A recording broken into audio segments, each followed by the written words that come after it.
गजाननं भूतगणाधिसेवितं कपिध्वजम्बूफलचारुभक्षणं उमासुतं शोकविनाशकारकं नमामि विघ्नेश्वरपादपङ्कजम्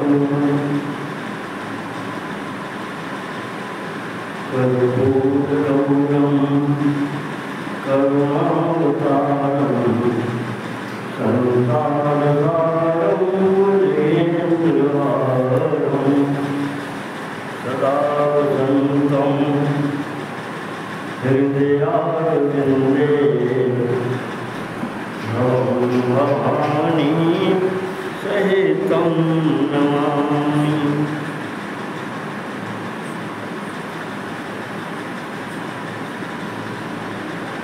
बोलिए शंकर भगवान की जय।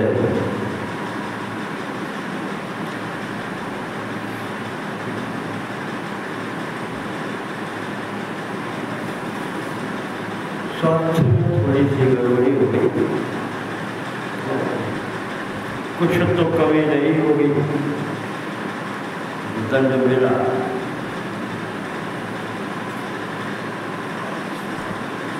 शाम को बुला गया, दिवाली ठीक है।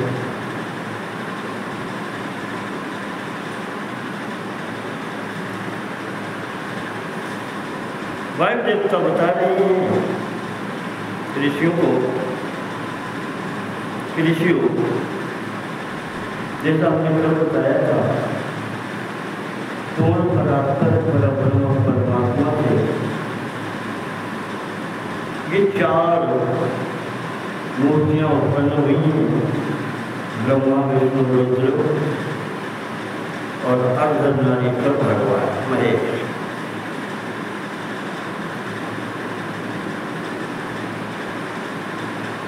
इसके बाद में भी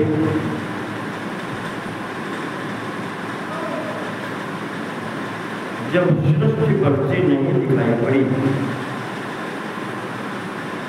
तो ब्रह्मा जी ने भगवती जगदम्बा का चिंतन किया, जो भगवान शिव जी के सदैव साथ में।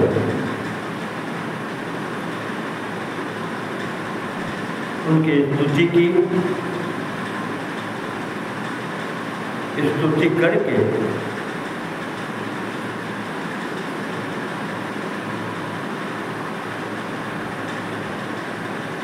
भगवान प्रसन्न हुए तो वो कहते हैं कि ब्रह्मा जी वरदान तुम चाहते हैं।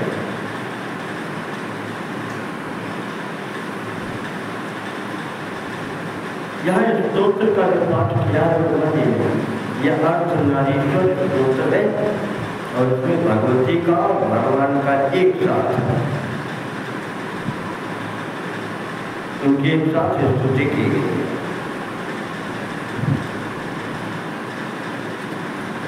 तो भगवान कहते हैं वैसे तो मुझे पता है, पर मैं तुम्हारे मुख से सुनना चाहता हूँ, तुम क्या चाहते हो?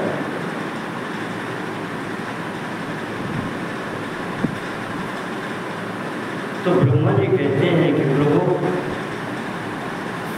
आपकी जो पराशक्ति है, जगदम्बा जगत जननी है, बिना उनकी कृपा से संसार की स्थिति चल रहा है।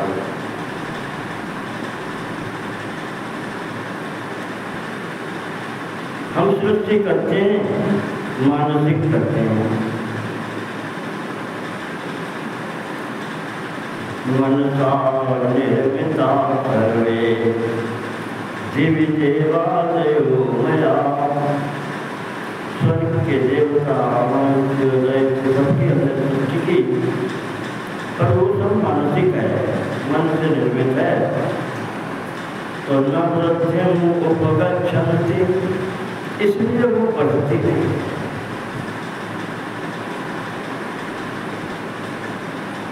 तो महाराज ब्रह्मा जी कहते हैं कि देवी, भगवान से भी विनती करते हैं कि हमारी सहायता के लिए भगवती जगत जननी स्त्रियों का स्वरूप बनाए और आप पुरुषों का स्वरूप बनाए। ब्रह्मा जी कहते हैं दक्ष मेरे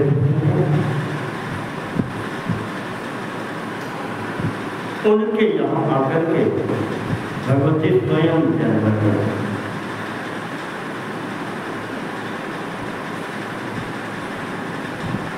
ये ब्रह्मा जी ने मांगा है।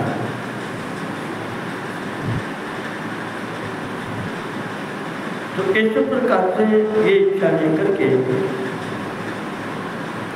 जब ब्रह्मा जी ने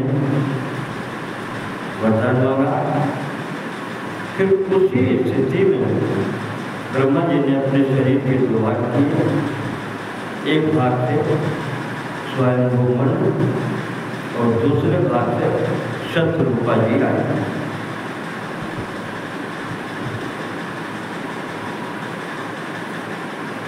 यहाँ पर इन्होंने कहा है कि पुत्र द्वयमसोयत, दो पुत्र हुए और कन्या द्वे महाभागे, और कन्या भी दो। भागवत में 3 बताई गई थी, यहाँ 2 कन्याएं 2 पुत्र। यहाँ बीच की कन्या देव होती है, उसको छोड़ दिया है। जो कर्तव्य जी को विवाहित किए उसका नाम नहीं लिया है। कहा कि प्रियव्रत उत्तान पादव पुत्र, प्रियव्रत और उत्तान पाद नाम के 2 पुत्र और 2 कन्याएं हुई। आकृति ही एका और प्रसूति ही अपरा। बड़ी आकृति है, छोटी प्रसूति।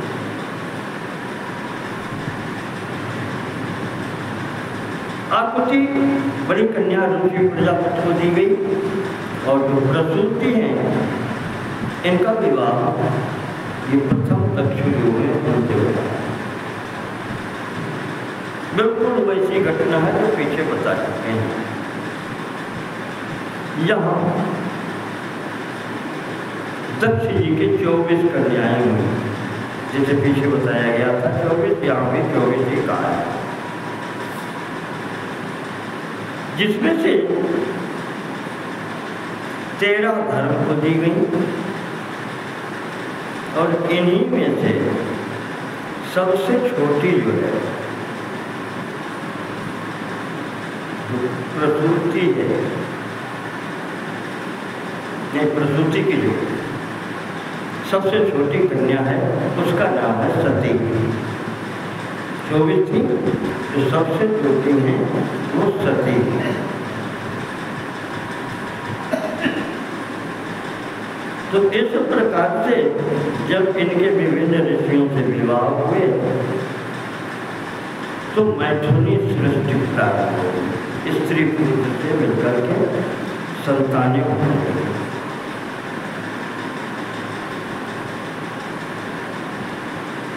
बड़े देवता कहते हैं कथा को पीछे सती जी ने दक्ष जी की यज्ञ में अपने पति की निंदा और अपमान ये देख करके वहीं शरीर छोड़ दिया।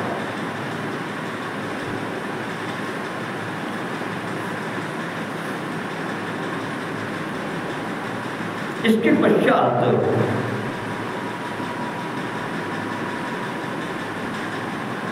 यहाँ पर अलग अलग ऋषियों के वंश बताए गए हैं। कथाएं पीछे आ सकती हैं। तो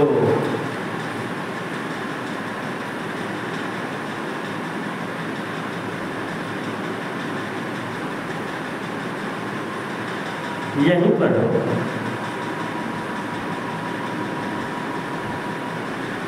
महाराज दक्ष जी का पुनः जन्म हुआ। ध्रुव के वंश में 7-8 पीढ़ी के बाद में जो राजा प्राचीन बलि के पुत्र हुए प्रजेता, उनकी संतान के रूप में दक्ष जी का जन्म हुआ पुनः।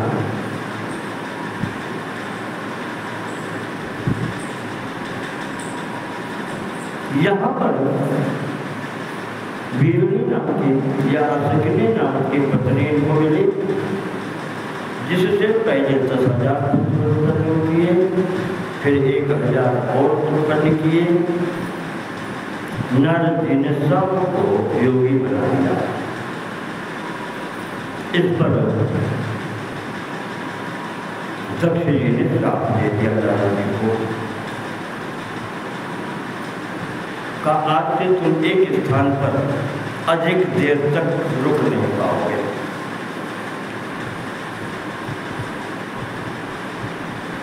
इसके पश्चात फिर जनक जी ने 60 कन्याएं उत्पन्न की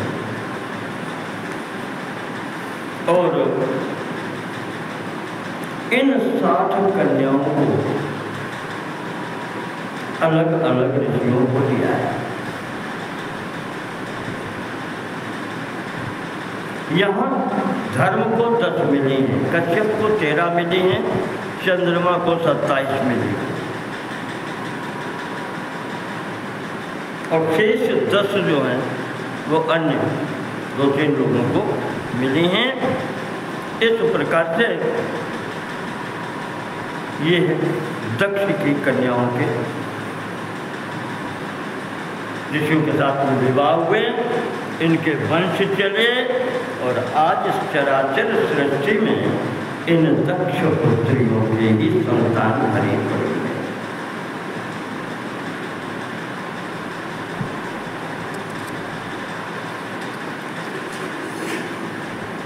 वायुदेवता कहते हैं कि इसके पश्चात पीछे बात आ चुकी है। 14 मनवंतर बताए जा चुके हैं, सूर्य जी बता रहे हैं पीछे 14 मनवंतर की बात हो चुकी है। वर्तमान में 7वां मनवंतर चल रहा है।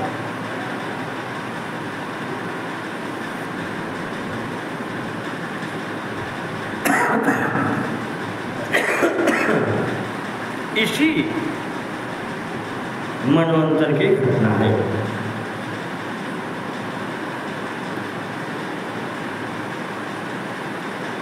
यूँ तो भगवान के चरित्र जितने हमने आपको बताए थे, क्रम लगभग वही रहता है।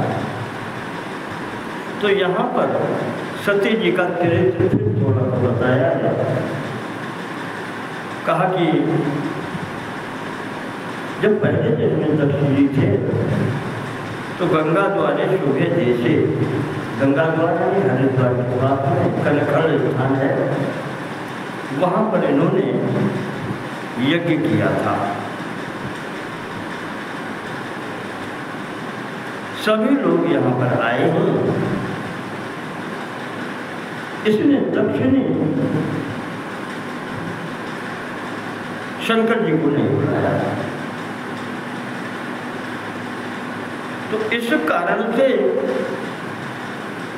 महाराज दधीच ये स्थान छोड़ करके चले गए। शिव भक्त हैं, क्या उन्होंने कि अपूज्य अपूज्य शैव पूजा पूजा नाम चाप्य पूजने। जहाँ पर सम्मानित व्यक्ति की पूजा न हो, उसका सम्मान न हो, और जहाँ दुष्टों का सम्मान हो, यहाँ तो ये लिखा है नरः पापम वापनोति, उस व्यक्ति को पाप लगता है जो पूज्य का सम्मान करे और जो दुष्ट हो उनका दंड करे। पीछे आ चुका था। त्रीणि तत्र भविष्यन्ति दारिद्र्यं मरणं है। जहाँ भगवान के अपमान होता है, दरिद्रता आती है, भय उत्पन्न होता है और फिर मरना भी होता है। तो इस प्रकार से कह करके महाराज दधीच जी स्थान छोड़ के यहाँ से चले गए।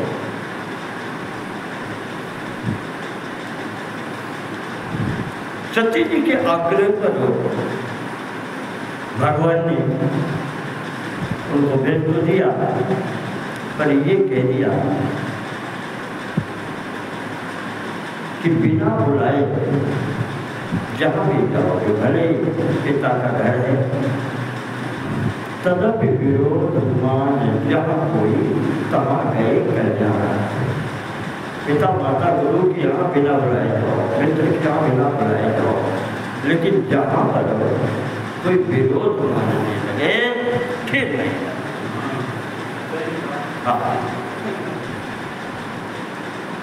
तो भगवती ने कहा नहीं, हम तो जाएंगी।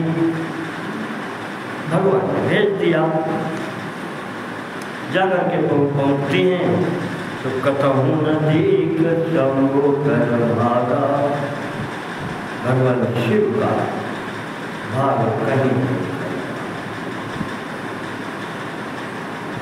भाग में पूजा ही नहीं होती भैया।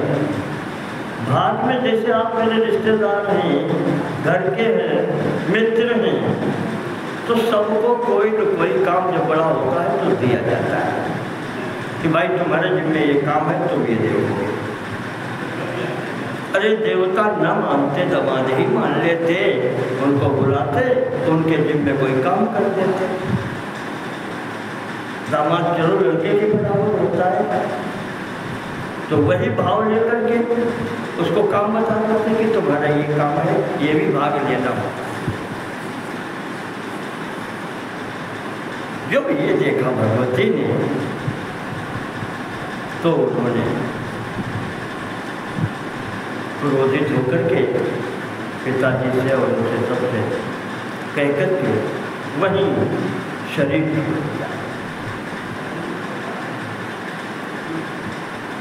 गणों में उत्पात मचाया। तब ऋषियों मुनियों ने अपने मंत्र बल से उन्हें रोक दिया। भगवान शिव जी के पास सूचना पहुंची कि प्रभु ये स्थिति हो गई, माता ने शरीर छोड़।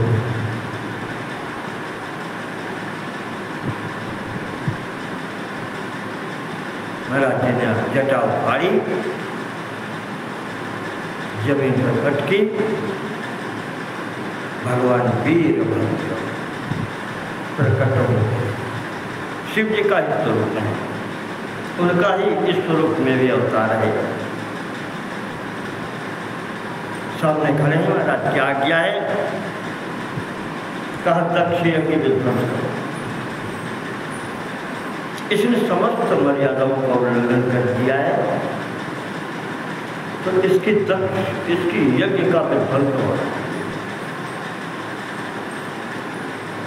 जहाँ ब्रह्मा विष्णु और रुद्र में भेद माना जाए, वहीं पर फिर विध्वंस होता है। तीनों मूर्तियां एक हैं, दो को बुलाया, एक का अपमान करोगे तो वो दो भी चली जाएगी। वीरभद्र जी आए। वीरभद्र ने यहाँ पर जैसी शंकर जी के विमुख प्राणी की गति होती है, वही दक्ष जी की भी हुई। कोई उसमें कंसेशन छूट नहीं हुई। भगवती ने कहा था कि हरिहर निंदा नहीं जो काना, कोई पाप को घात समाना। काटिय तासु जीव जो बसाई, श्रवण मोदे न त चलिय पराई। और गणभाग गए शक्ति वीरभद्र के अंतर्गत है। उन्होंने कहा जीव क्या हमसे नहीं काटा। वीरभद्र जी ने दक्ष जी का सिर लेकर के स्वाहा किया। थोड़ा होती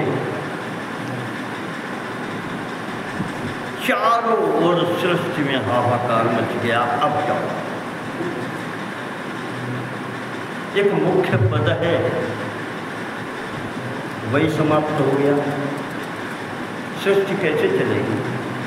जहाँ बीच में विघ्न हो जाए तो फिर आगे क्रम चलना कठिन होता है।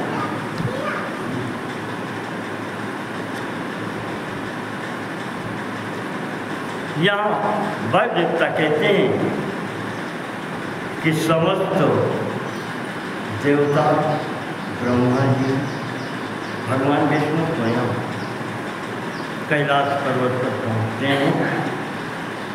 जाकर के हाथ जोड़ करके भगवान शिव जी की प्रार्थना करते हैं, प्रभु रक्षा करने वाले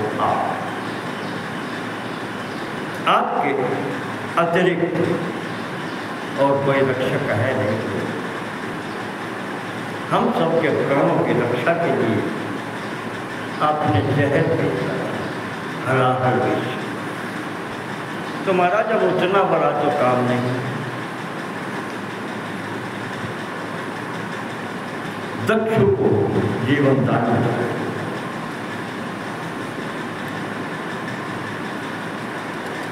तो भगवान ने जितने लोगों का वहाँ पर जितना जितना दोष था, चाहे वो ऋषि मुनि हो, ऐसे है ना, उसमें कहा कि जितना जिसका दोष था उसका उसको दंड मिला। रघु जो महाराज थे वो दाढ़ी ऐसे खूब खुजलाए रहे तो मुस्कियाए रहे थे। वीरभद्र ने दाढ़ी नोच ले। पूषा नाम के देवता थे, हंस रहे थे। एक मुक्का लोगो था, सब बत्ते सी बाहर।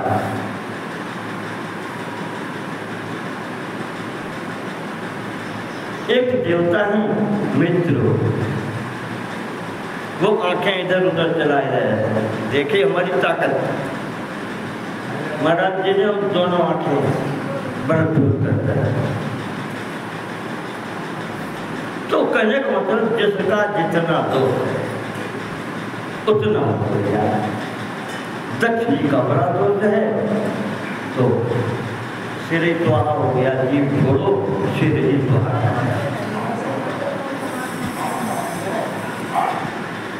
जब सब लोगों ने जाकर के यहाँ पर महाराज जी से प्रार्थना की, नमः शिवाय शांताय यज्ञहंत्रे त्रिशूलिने। भगवान आप त्रिशूल धारण करते हैं, यज्ञ का विध्वंस करने वाले व्यापी हैं। वैसे तो आप शिव हैं, कल्याण करने वाले हैं और शांत भी हैं। आपको क्रोध नहीं आता, आप सदैव शांत रहते हैं। फिर भी जिसने जो कुछ किया महाराज उसको उचित दंड आपने दिया, हम ये भी स्वीकार करते हैं। आज हम आपकी शरण में आए हैं। तुम्हें वो गति रत्माकम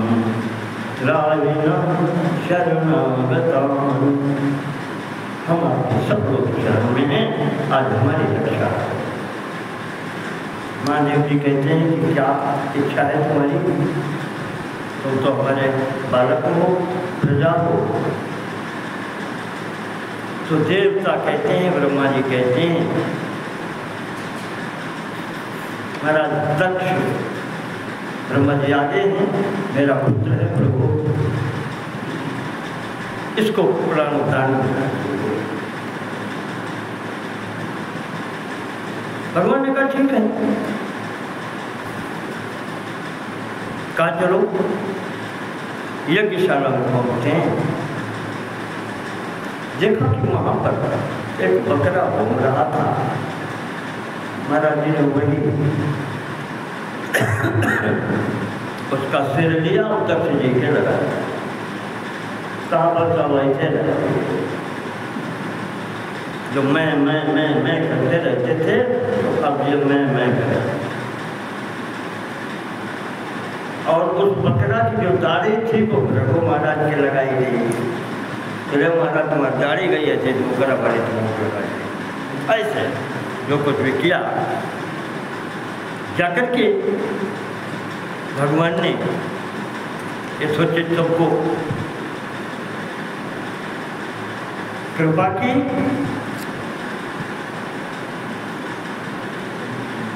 इसके बाद में भाग नेता कहते हैं ये घटना जब हो गई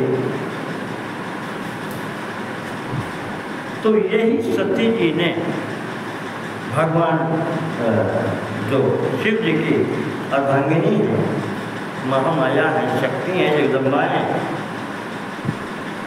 इन्होंने जाकर के हिमाचल राज्य के यहाँ उनकी पत्नी मैना जी के घर से जन्म लिया।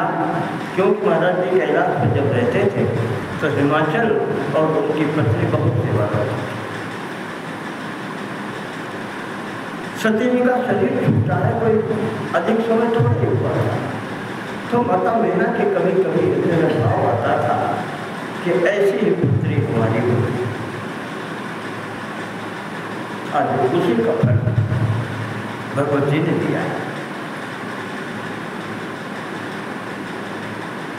यहाँ पर न तो भगवती ने कोई शर्त रखी जैसे सती वाले अवतार में रखी थी। भगवान ने कहा था जैसे हमारी बात नहीं मानेंगे उससे संबंध खत्म।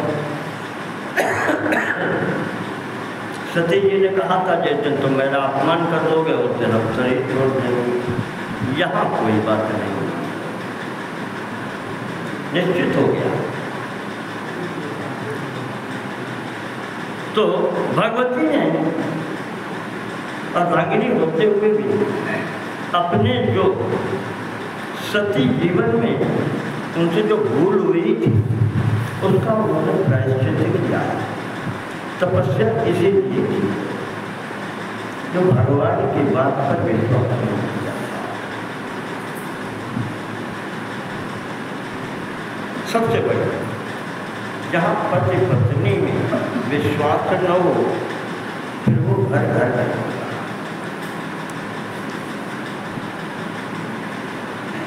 तो उस दुर्गम से पार पाने के लिए भगवती ने बहुत तपस्या की। तत्पश्चात पार्वती स्वरूप में फिर भगवान शिव जी से इनका विवाह।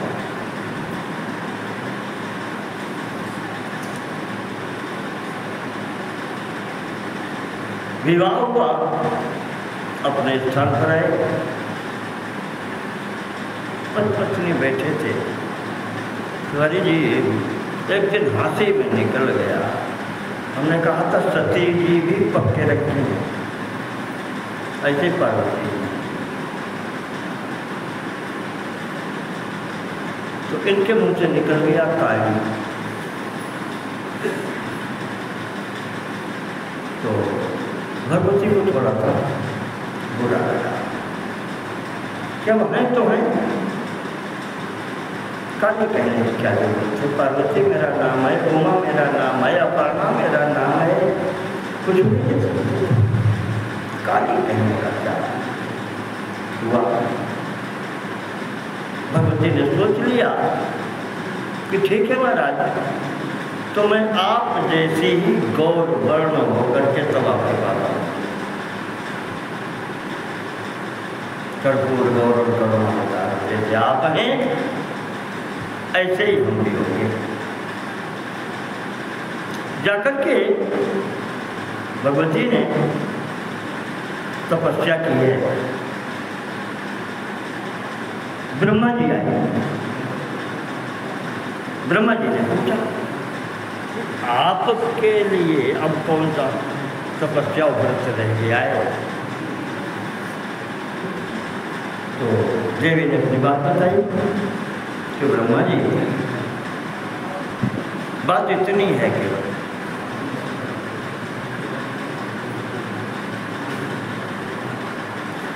ब्रह्मा जी कहते हैं बस इतनी सी बात है।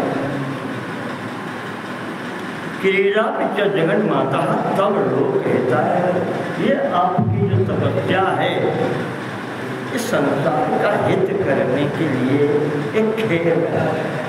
आप संसार को जो खेल दिखा नहीं यह खेल है। आप जब चाहें जहाँ चाहें वैसा रूप बनाती हैं, सर्व समर्थ हैं।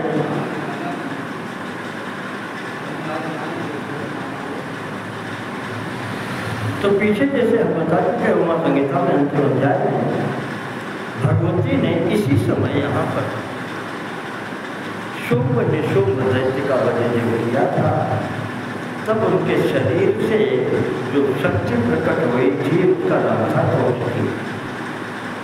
वो कृष्ण वर्ण स्वरूप थी और वही उन्होंने शुभ निशुभ का संहार किया और अंततः विंध्याचल में निवास, वही विंध्यवासिनी देवी के नाम से वहाँ गए।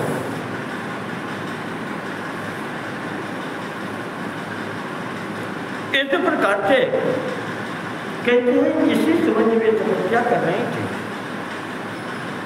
कहीं से एक शेर आ गया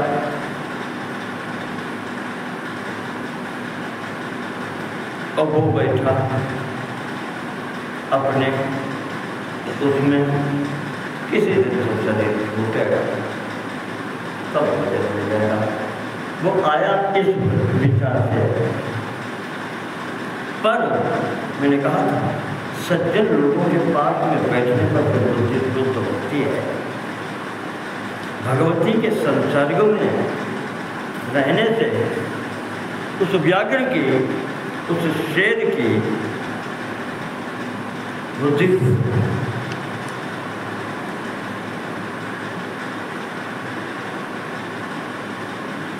ब्रह्मा जी चलने लगे। ब्रह्मा जी देखते हैं कि देवी ये कैसे बैठा है सामने,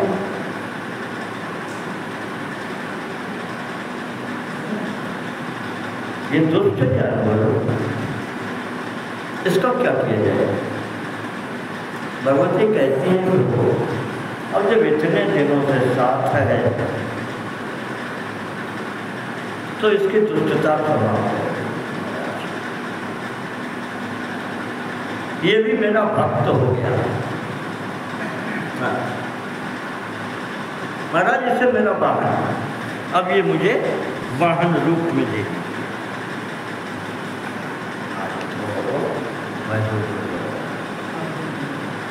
तो कहा महाराज जी ये हमारे वाहन के रूप में रहेगा और मेरे साथ सदैव रहेगा।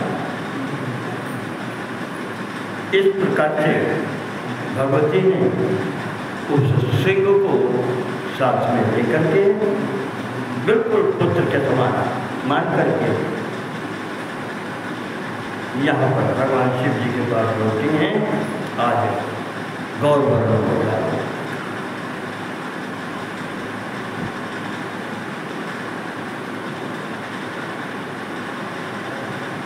ऋषि लोग पूछते हैं वायु देवता से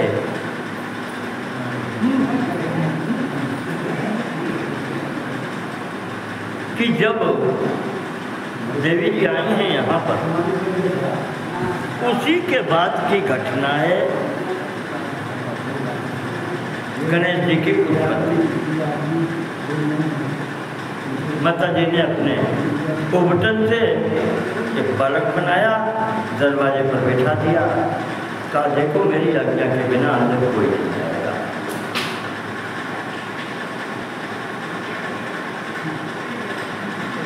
नहाने चली गई। भगवान शिव जी आए। शिव जी ने अंदर जाना चाहा तो उन्होंने मना किया। गणेश जी ने अंततः अपना छोड़ करके रूप हाथी का सिर पाए, गणेश जी के नाम से विख्यात हुए। और इधर ये भगवती कौशिकी मैंने आपको बताया, ये भी विंध्यवासिनी देवी के नाम से यहाँ पर विंध्याचल पर आए। अब यहाँ पर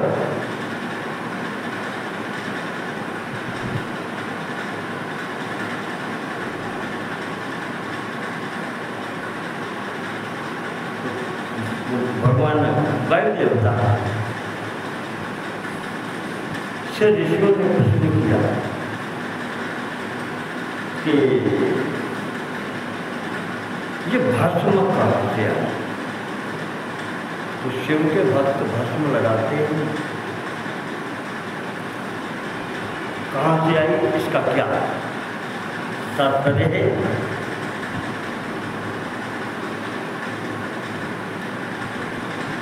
भगवान ने एक सीधी बात बताई, शास्त्र की भाषा में न जाए।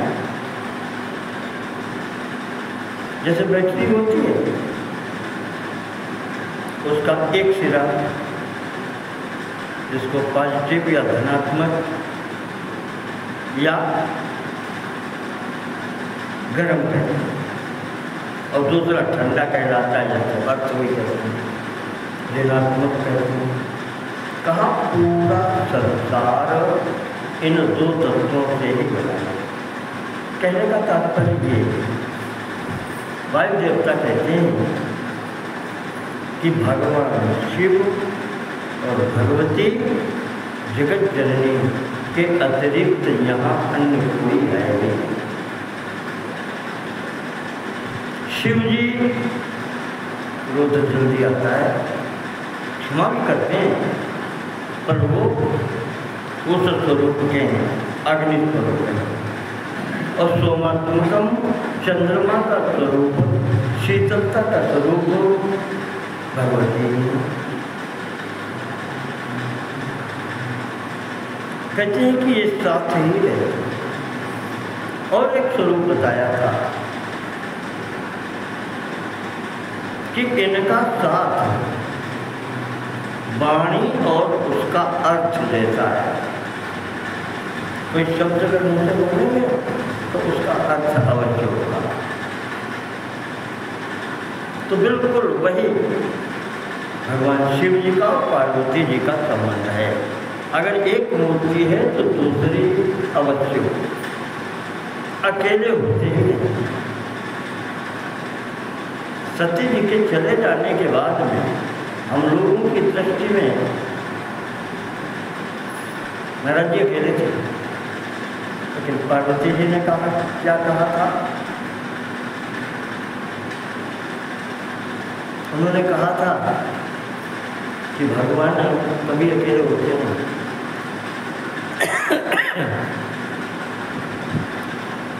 वो ऐसे ही सदैव रहते, वो योगी हैं।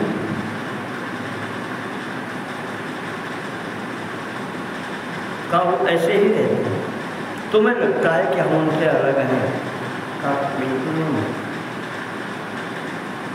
ये आपकी दृष्टि का दोष है, जो हम उनसे अलग आपको दिखाई पड़े।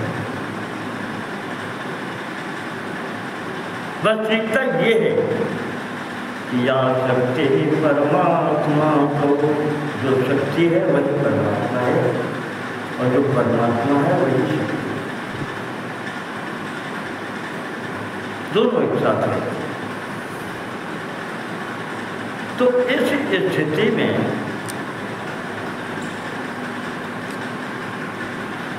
जब यज्ञ किया जाता है तो यज्ञ में जो भस्म बचती है बाद में, वो बहुत पवित्र है। उसमें हवन सामग्री, घी, गाय के गंदे, ये सब और सस्य संपत्ति जो मिलाए इंद्र तेल ये सब धान्य भी मिलाए जाते हैं। इन सब का मिला जुला स्वरूप है। तो कहते हैं भस्म भी जब वो जला करके आग शांत होती है, जो बचती है, तो उसी से तो संसार में है। वो भस्म भी हमारा दोनों का ही रूप है।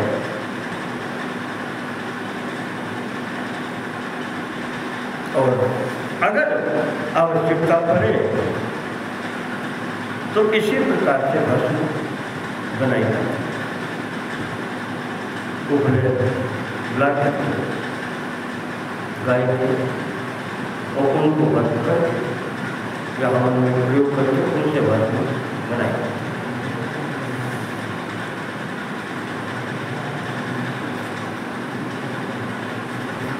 भरत जी पूछ रहे हैं, ऋषियों ने पूछा है कि आपने इस प्रकार से भस्म का बताया, भगवान का शिव तत्व भी बताओ। तो पीछे बार बार बताया कि शिव तत्व वही है, शक्ति और शक्तिमान एक साथ है। शक्ति और शक्तिमान एक साथ है, यही शिव तत्व है। कोई एक दूसरे से अलग नहीं होता। कोई भी लौकिक दृष्टि से, अपनी दृष्टि से ये देखे कि ये दोनों अलग हैं। भाई देवता कहते हैं कि सबसे भले किसी को हो जाए, पर ये वास्तविकता नहीं।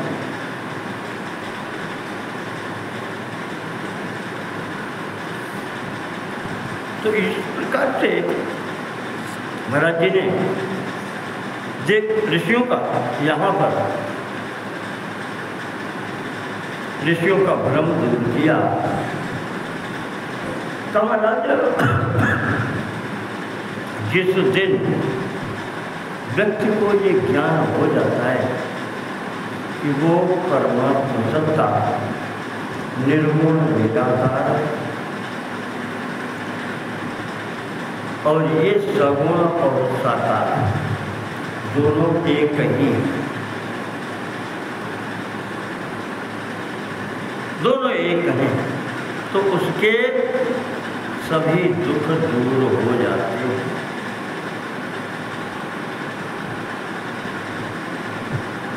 सब समाप्त हो जाते हैं जिस दिन ये समझ में आ जाए।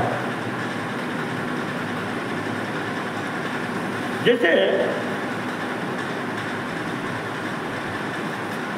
भगवान ने जब कथा प्रारंभ की है तो भगवती ने जिन पूछा था कि निर्गुण और सगुण में अंतर क्या है। महाराज ये बताया तो भगवती जी ने कहा था, भगवती जी ने पूछा है तो शंकर जी ने कहा था कि देवी जो उन्होंने भगवान राम के विषय में कहा है वो पूरा का पूरा संग भगवान शिव जी के ऊपर भी लागू होता है, घटित होता है। ये मान क्या है कि नाम राम का लेकर के भगवान शिव जी अपनी महिमा बता रहे हैं, जो गोस्वामी जी ने दिखाया है। कहते हैं कि देवी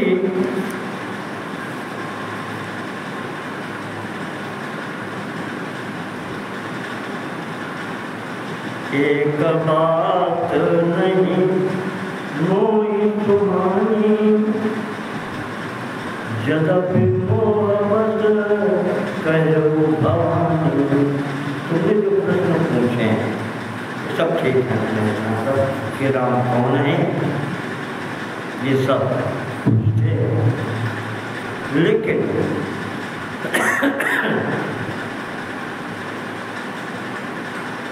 जो तुमने एक बात कही,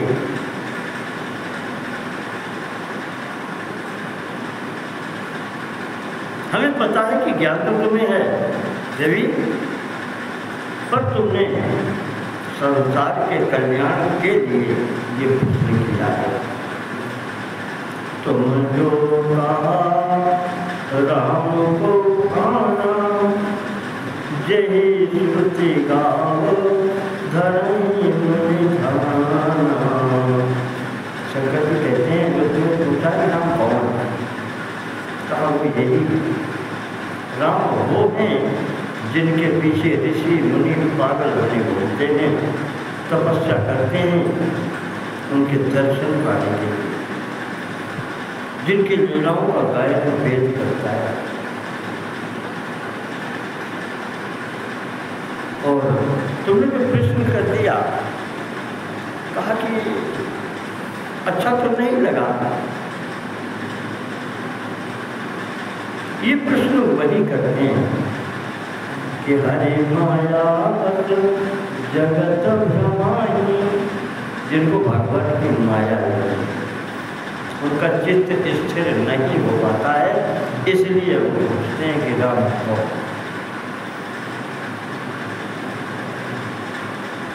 और तेने कहत कछु अगर कितना बिल्कुल कुछ कहना है,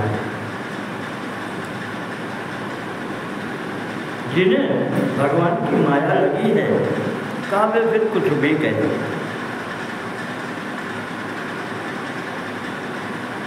कहते हैं देवी अब नहीं सब नहीं कछु भेदा, वो निर्गुण निराकार होता है उसमें, और ये शरीर घर के सामने जो आ जाता है इसमें कोई होता है। श्रीमद् भागवत में ब्रह्मा जी ने स्तुति की है भगवान कृष्ण की, और कहा है कि प्रभु पूरे संसार की रचना हम करते हैं, पर ये आपका शरीर मैंने नहीं बनाया, निज इच्छा निर्मित कर भगवत आपने अपनी इच्छा से अपना शरीर बनाया है। ये शरीर मेरी बनाई गई सृष्टि से वाला है।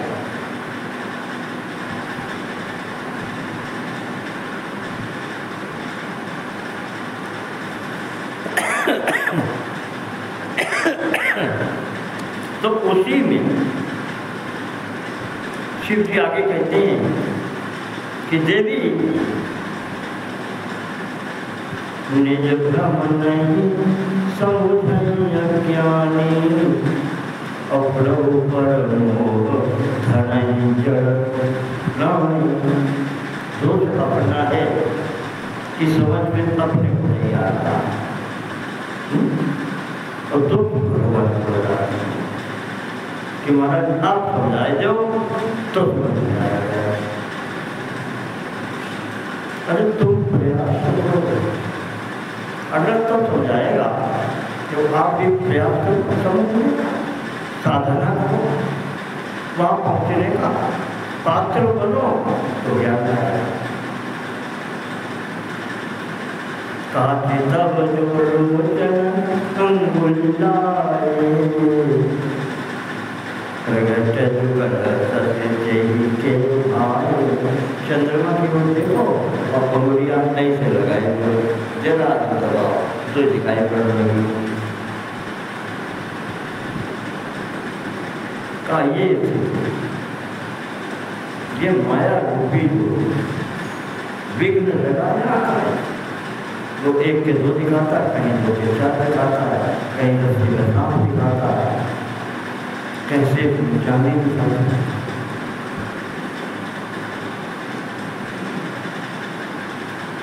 तो उमा राम विषय बिल्कुल ये तुम्हारा प्रश्न है राम के विषय में कि राम कौन है, कहा ये वो मयक अभी छोटी नहीं है।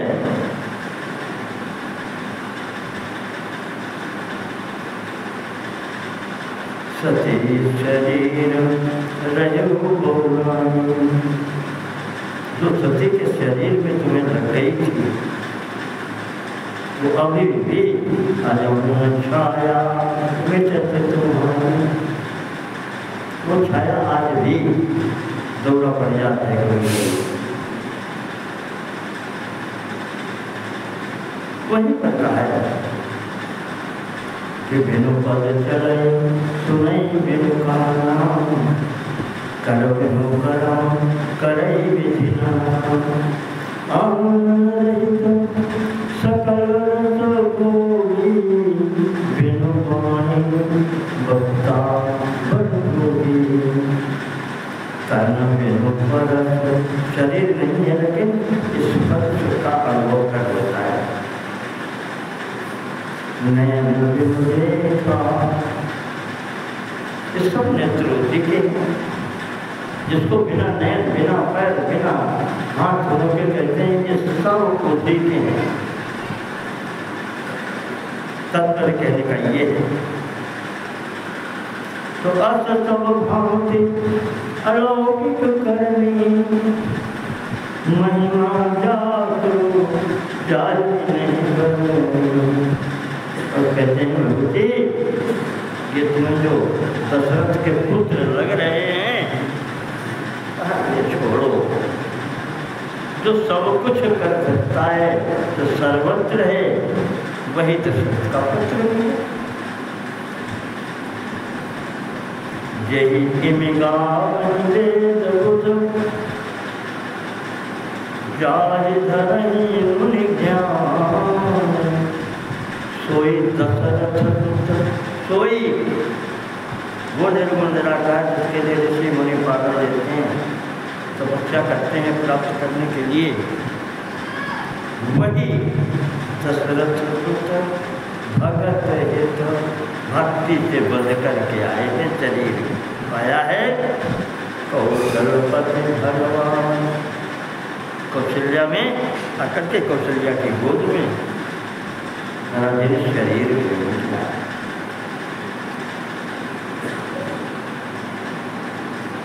जब ये बताया, भगवान ने कहा कि काशी मरत जब की, मेरे काशी में जो व्यक्ति जो पुरानी शरीर छोड़ता है, यही मंत्र है भगवान का नाम, जो उसको चलते समय दीक्षा दे देते हैं और उससे वो मुक्त हो जाता है। ये वही मंत्र है राम नाम।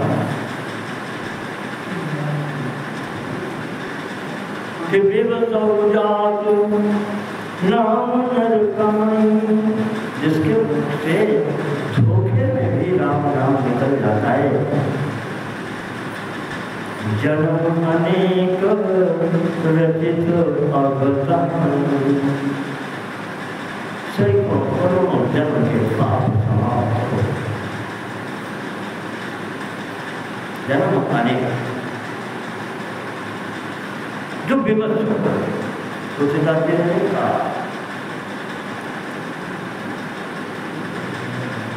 कि तुलसी अपने राम को रीति भजो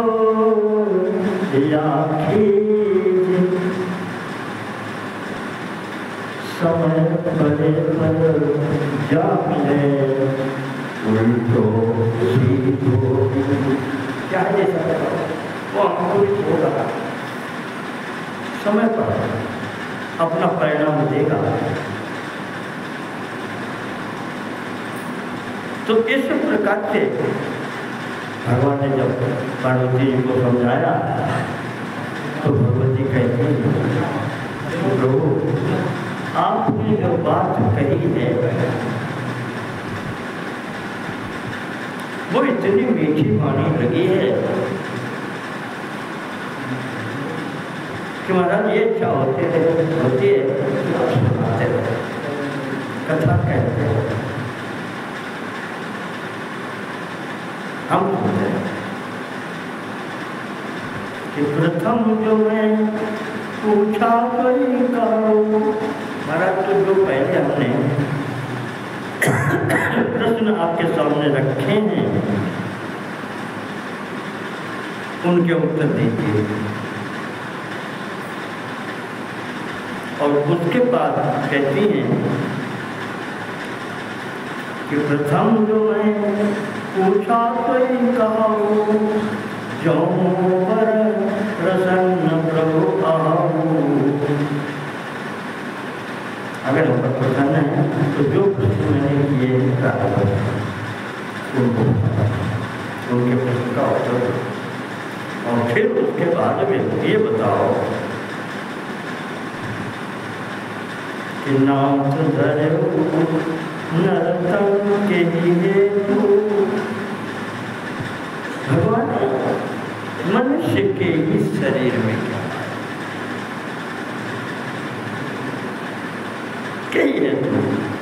नरतम धरे, नरक ने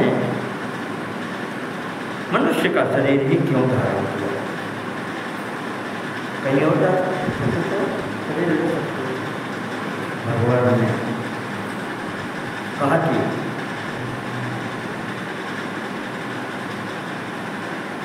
सुन रहे हैं, भगवती जी ने एक बात और कही कि जो प्रभु ने पूछा नहीं हो, हमारे पूछने में जो कभी वैसी रह गई हो, महाराज उसकी पूर्ति आप कर लेना। जो प्रभु मैं पूछा नहीं होई, सो कृपालो राघव।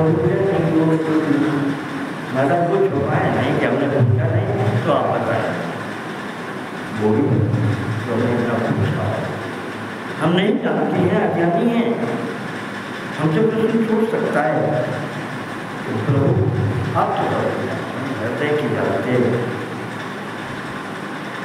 तो उस स्थिति में आप मेरे सब प्रश्नों का उत्तर, तब भगवान ने कथा का देवी भगवान के अवतार के लिए होते हैं, उसका कोई निश्चित कारण नहीं, कोई निश्चित कारण।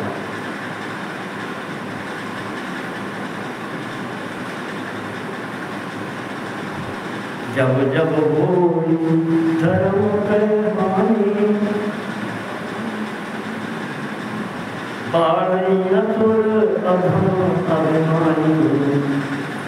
जब धर्म घटने लगता है और पाप बढ़ने लगता है,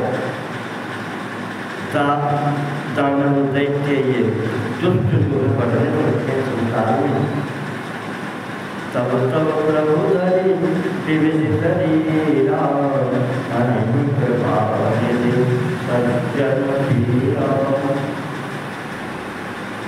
तब आप शरीर धारण करते हैं और शरीर धारण करके सज्जन लोगों का पालन करते हैं और दुष्टों को दंड देते हैं।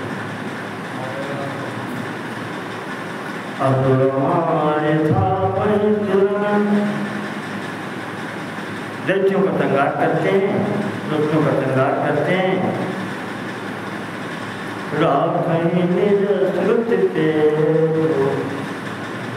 जो वेद में धर्म मार्ग बताया है, धर्म संस्था बनाता है, वेद में जो मार्ग बताया है वही धर्म है।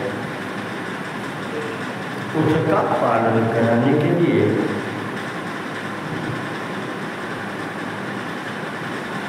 यहाँ पर अपने द्वारा कही गई वाणी को सत्य व्यक्त करने के लिए जो कहते हैं, जो कार्य करते हैं वही उनका चरित्र है, वही उनकी लीला है। और यहाँ पर एक ही बात है कि धर्म की स्थापना करके दिखाने से होती है, उपदेश देने से धर्म का पालन नहीं होता। परोपदेश कुशल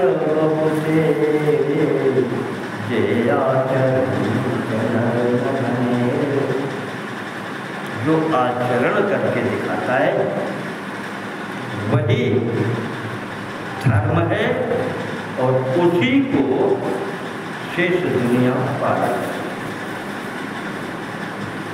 यथा राजा तथा भगवान का यहाँ पर अवतार क्यों हुआ, बहुत अच्छी बात याद आ गई। कहा हरि अवतार हे तुझे होई इदम इत्थम कही जाए न कोई। तो संस्कृत शब्द प्रयोग किए, यह ऐसे ही हुआ, अर्थात केवल एक कारण है। अवतार होने में बहुत से कारण हैं।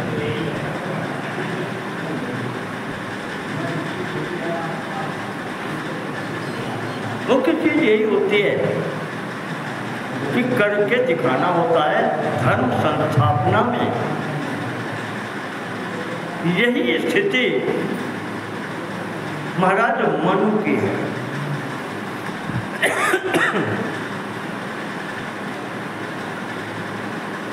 दो पुत्र तीन पुत्रियां घर पर छोड़ गए। ध्रुव जैसे हरिभक्त, कपिल जैसे नाती, जो भगवान का अवतार है, क्या गोद में नहीं खिलाया? ये भगवती सती के रूप में जो आई, ये भी तो गोद में खिलाया। भाई प्रसूति जो है मनु जी की दूसरी कन्या, वो दक्ष जी को विवाहित है, उसी की पुत्री सती, तो नातिन है। नातिन भगवान को भी गोद में खिलाया जिसने, और यहाँ पर भगवती को भी खिलाया। महाराज जी जब नैमिष क्षेत्र में पहुंचते हैं, तीरथ नैमिष विख्याता, महाराज जी मनु और शत्रुघ्न तीर्थराज नैमिष में पहुंचे, वहाँ तपस्या करते। और ऐसी तपस्या नहीं, बहुत भीषण तपस्या है, हर कोई कर नहीं सकता। पर जब तपस्या पूर्ण होती है तो नील नीलधर नीलनिधि नील तरोरु नीलधर नीलधर श्याम देखहीं तन शोभा। भगवान की शोभा इतनी है कि कामदेव के आगे क्या है। वो जब समक्ष आते हैं, अब आप देखिएगा, ये राजा है, संपूर्ण पृथ्वी का एकमात्र सम्राट, और इतना भोग करके घर से निकला है कि भोगों से विरक्ति हो गई। होई न विषय विराग भवन बसत बात चौथ, भोग इतने प्राप्त हुए कि भोगों से ही विरक्ति हो।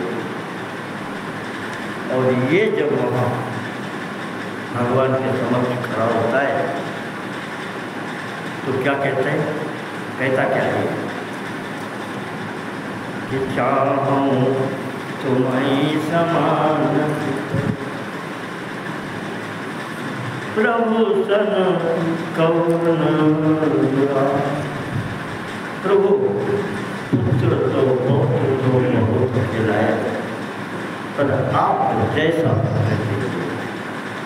कपिल देव भी तो वही है, भगवती सती भी तो वही है। क्यों कह रहे हैं? महात्मा ने इस प्रश्न का उत्तर दिया है। ये महात्मा स्वयं मनु के बुद्धि में बात क्यों आती है कि चाहो तुम्हें समान सुत प्रभु सद कवन जो। महाराज मनु ने अपने राज्य का संविधान लिखा था।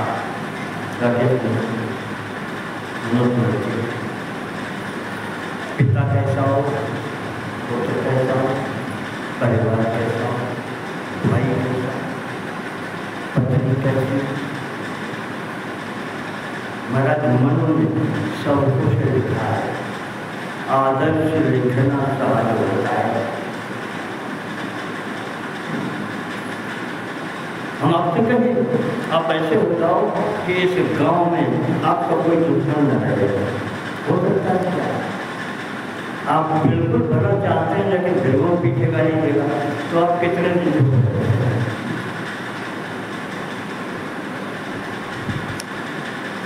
महाराज मनु ने जो संविधान अपना लिखा और इतने इतने उत्तम चरित्र लिखे, सबका व्यवहार लिखा, पिता के साथ पुत्र का, पुत्र का पिता थे, सास का बहू थे, बहू के साथ था। ये जो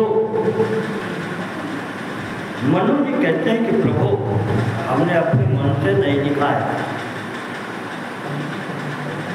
मनु महाराज कहते हैं कि जैसे ब्रह्मा जी ने वेदों का दर्शन किया,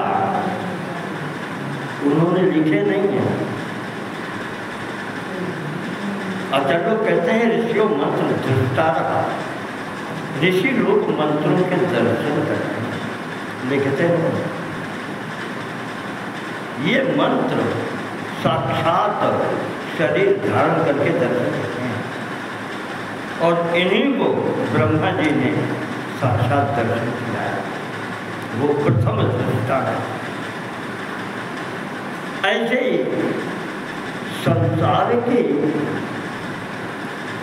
प्रथम सृष्टि में सतयुग में जब स्वयं मन और सतरूपा आए तो प्रथम जो संविधान उन्होंने लिखा है वो भी उनके चिंतन का फल है।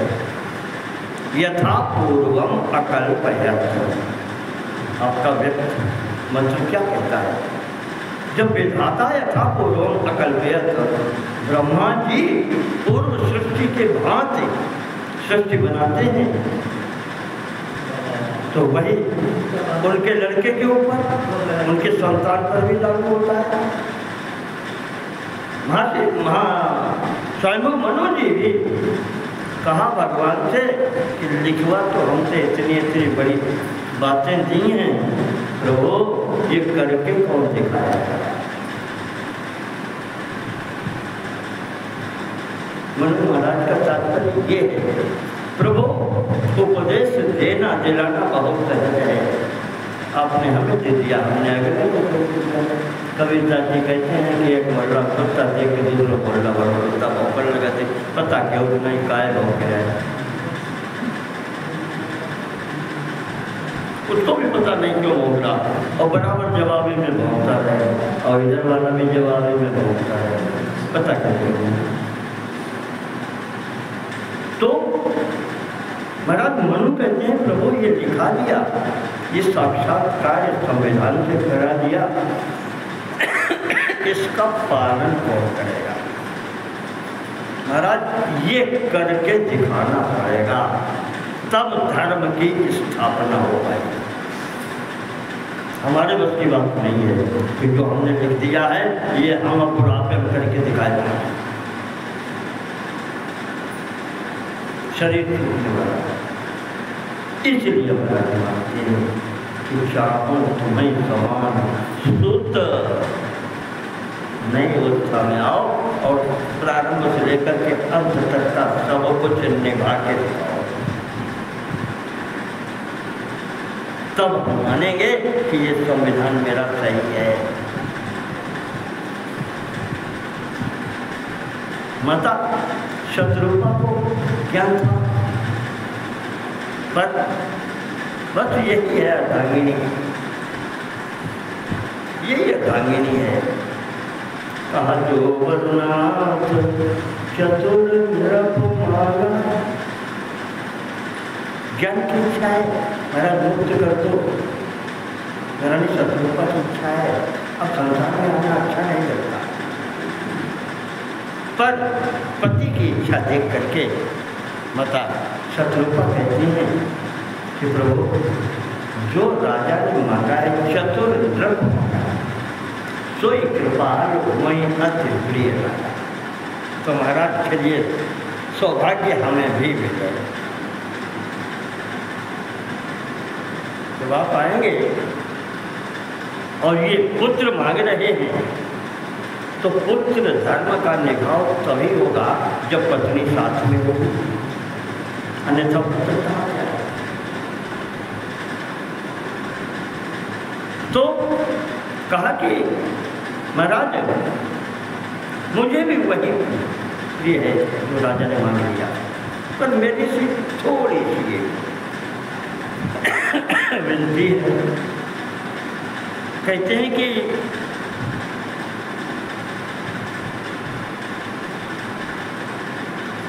जे निज भगत नाथ तब आई, हमें वो स्थान और चाहिए जो आपके भक्तों को प्राप्त होता है। माता तो हम बनेगी, और तुमने हमें प्राप्त दिया तो के चक्कर में फिर हम चक्कर में पड़े।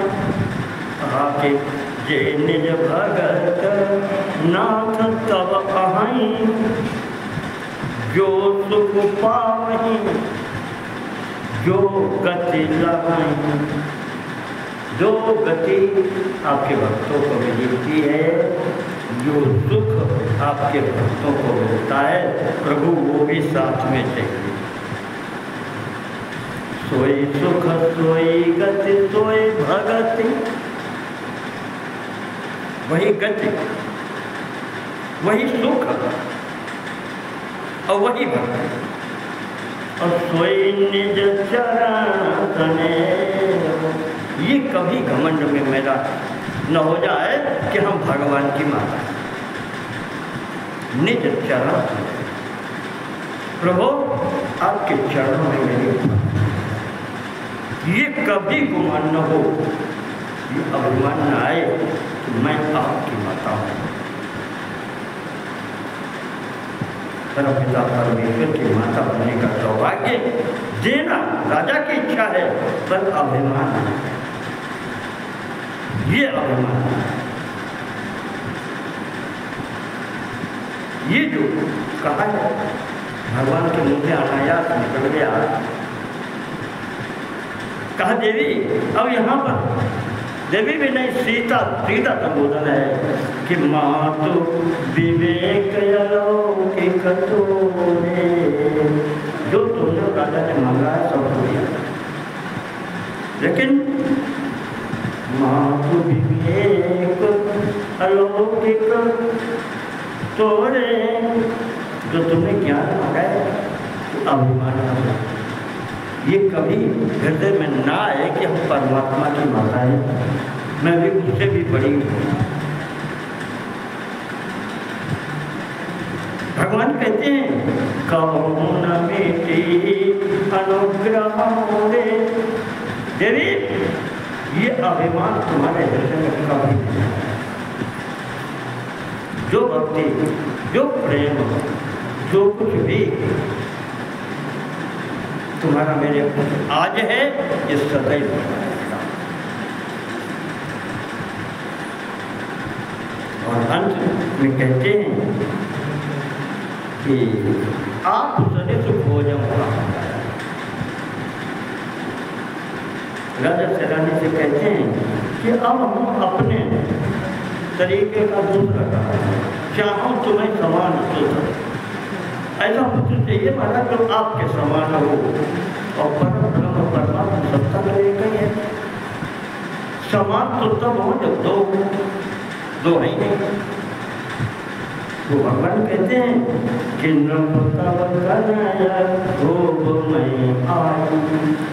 तुम्हारा पिता भामी आए, जो आपने मांगा है वो सब एक बात सत्य सिद्ध करके आप पूरा चरित्र पढ़िए। गोस्वामी जी ने लिखा है,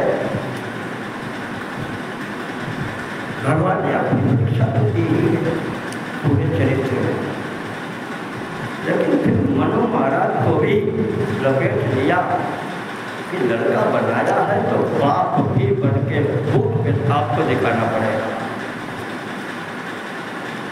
भाई लड़का हमें मांगा है, परमात्मा को लड़का बना देगा वो, तो परमात्मा को बाप बन के दिखाओ।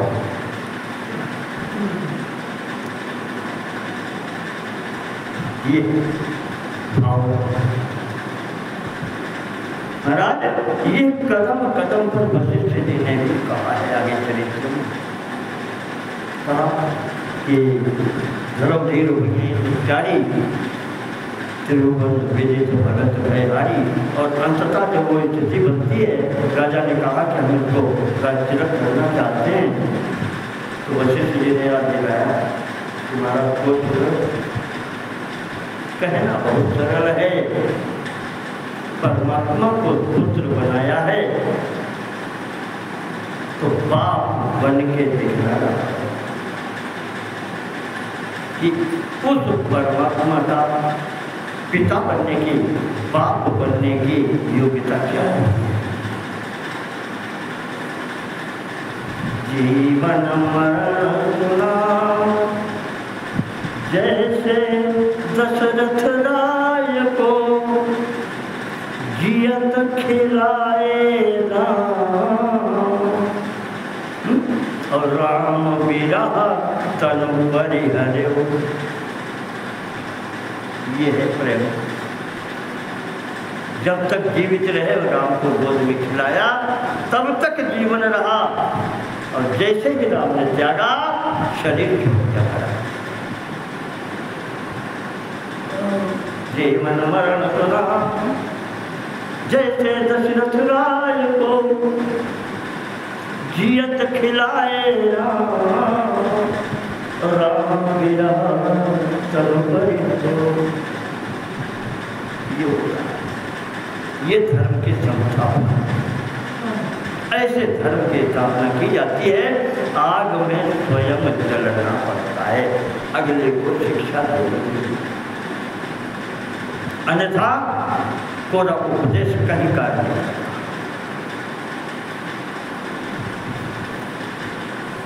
इस प्रकार से मैंने आपसे कहा कि वायु देवता ज्ञान दे रहे हैं यहाँ पर ऋषियों को, और कहते हैं कि मैंने आपको इसीलिए यहाँ से उठाया प्रसंग, यहाँ जो राम नाम कहा गया है ये सब गुण भगवान शिव में भी घटित होते हैं। वही एक मूर्ति है, सेवक स्वामी सखा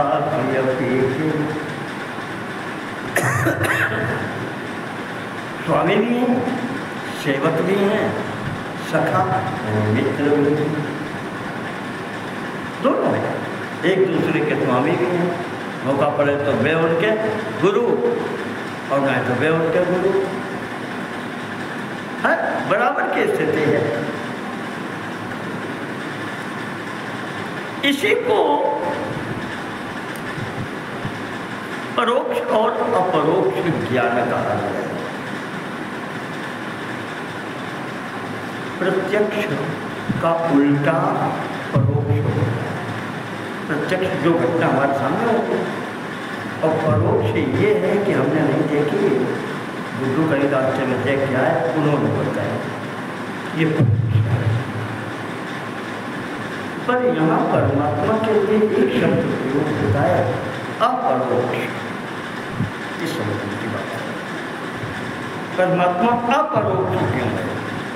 प्रत्यक्ष कह देते, अपरोक्ष आ लग गया, इसका मतलब परोक्ष नहीं है, दूर नहीं है, तो प्रत्यक्ष कहना का नहीं, प्रत्यक्ष भी नहीं। इसलिए उसके लिए अपरोक्ष शब्द प्रयोग करते हैं। क्यों? कारण है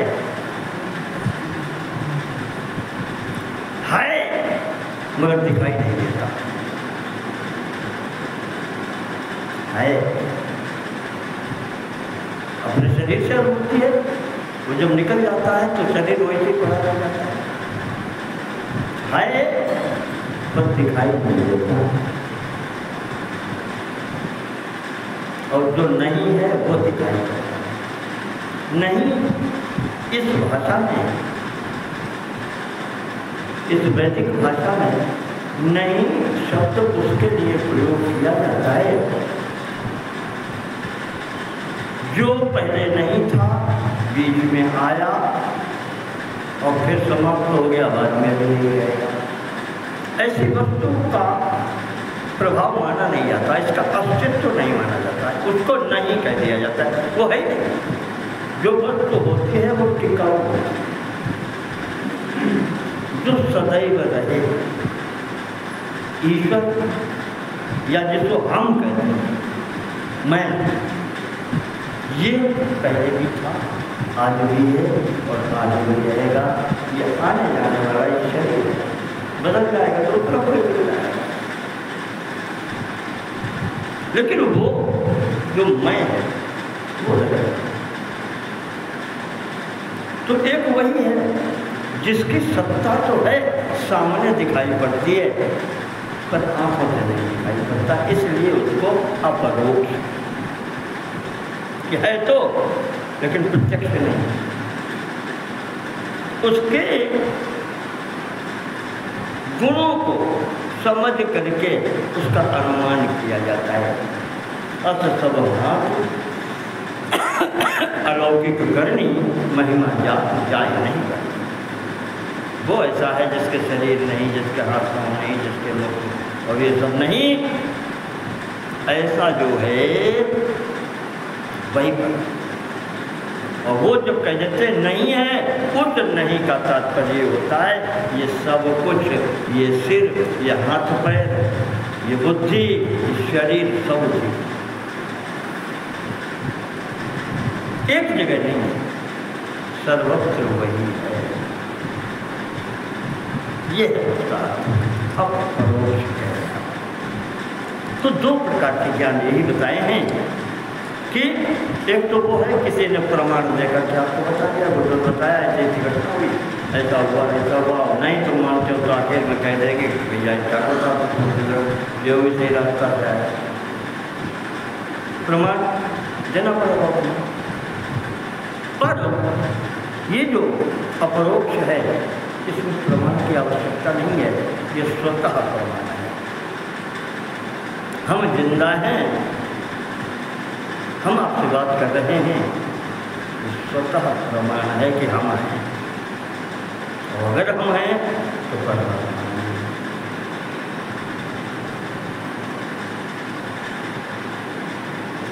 और यही जब समझ में आता है, भाई देवता कहते हैं, तब मुक्ति मिलती है। इसलिए यही ज्ञान प्राप्त करने की कोशिश करें, प्रयत्न।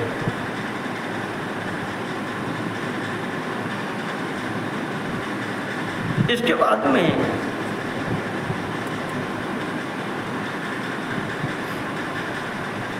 आज अगर हम समय थोड़ा लें तो, थोड़ा समय लें तो